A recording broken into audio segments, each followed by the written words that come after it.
Hey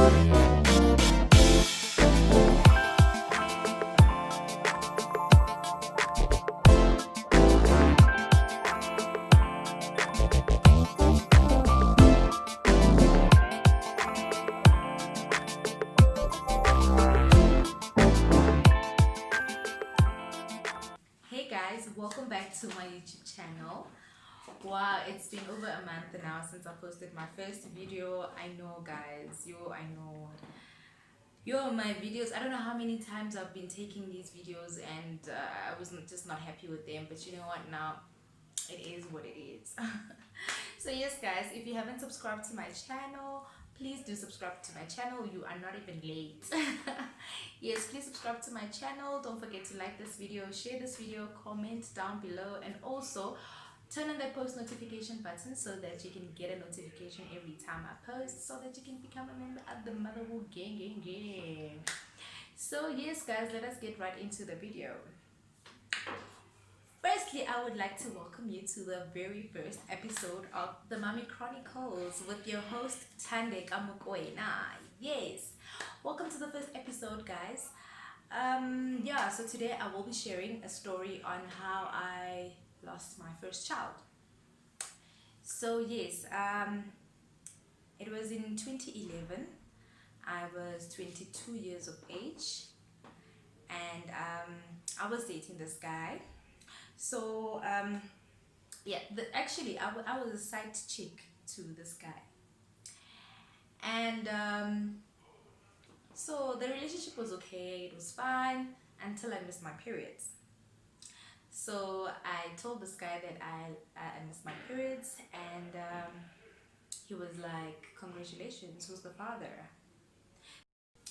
So that is basically when I started having problems during my pregnancy. So now I was stressing a lot because now I had to explain what happened to the baby dad. I was stressing because I was not ready to be a mom. I was stressing because I was still studying. What's gonna happen to my studies now? So yeah, so I stayed in Pretoria up until I was 7 months going to 8 months. And then when I got home, that's when I started attending the clinic. So I went to the clinic, and it was late because when I got there, I had swollen feet. I was like swollen, I was so big, and I was immediately rushed to the hospital, and I was diagnosed with preeclampsia. So preeclampsia is a very serious condition because that's where you have high blood pressure, and it's a very serious health condition between it could have health risk between the mom and the baby. So the only cure for preeclampsia is to give birth. So when I got to the hospital, the nurses were rushing up and down with me, injection after injection. And I remember it was on the 4th of November. The nurse came in to do the regular checkups, and then she started panicking. Like, I could see the panic in her face, and she quickly ran out, called the other nurses, and they started singing gospel songs and praying. And she told me that she had to rush me for an emergency C-section because my child's heartbeat was not beating. So when I got into the theater room, I was prepared, and then I had my baby. And when my baby came out, she was not crying. That's how serious it was. So they placed my baby in ICU. She was in an incubator. I was discharged to a place called Mother Lodge. So that was when I was now staying with my child, but not exactly with my child, in different rooms. But yeah, I was supposed to feed my child every 3 hours. So how we usually fed the child was they would give us a container. So you had to fill that container, you had to express into that container 5 mils or 10 mils, whatever the case might be. So and then you put that milk, that the milk that you expressed, you put it into into a syringe, and then it goes through a pipe, and that's how the baby was fed. So they gave us rules that when we get into the ICU, you have to wash your hands, you have to express the milk, and then feed it to the baby, and then you also have to change your child's diaper. So I would see with the other mothers that they would go in, change diapers, they would even pick the child up.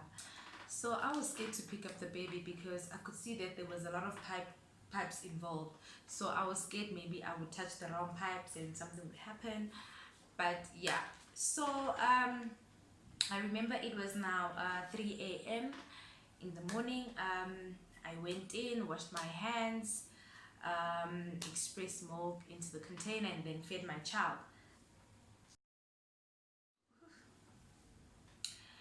After I fed my child, I also changed her diapers, and then I placed her in my hand, and I was like looking at her, caressing her body, her soft skin.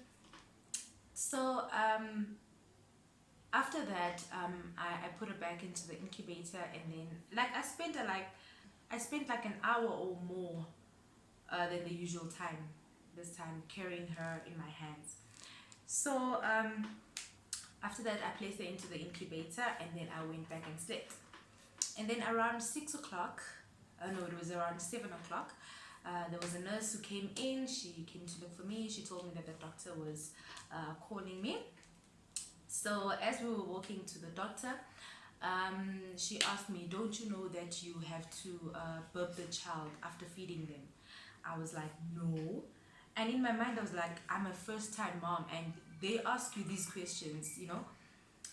So I was like, no. And then she was like, okay. So I got into the room where the doctor had summoned me, and she told me that my baby has died. And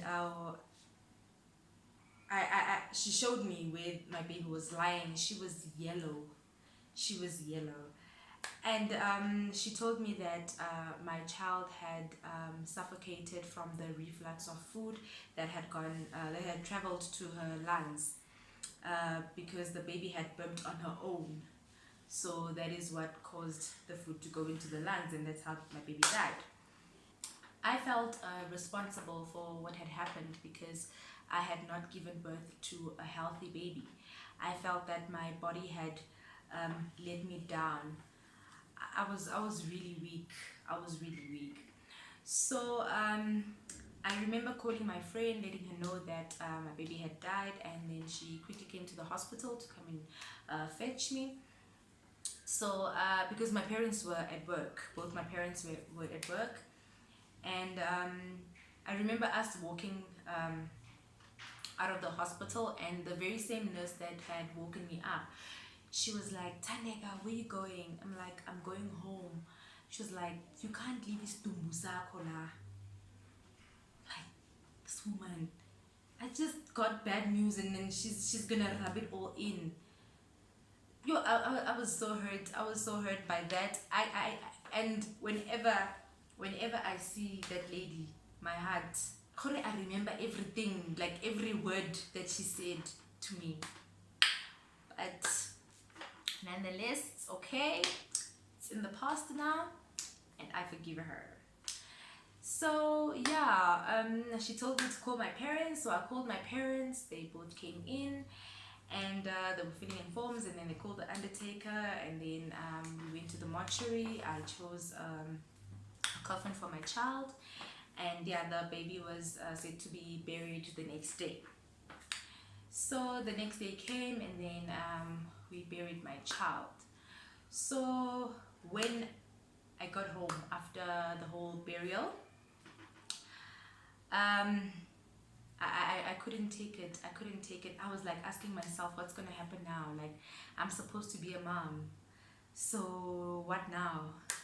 I have to create a new life for myself, you know, because now I had prepared myself that I was going to be a mom. I was going to be a stay-at-home mom, changing diapers and all of that, and now that's not going to happen. What now? So after the burial, I had to cope with the physical effects of giving birth. The bleeding heavily, the painful stitches, and my breast producing milk. So now this led to a painful engorgement, and it made me feel numb and disconnected. I was so shocked.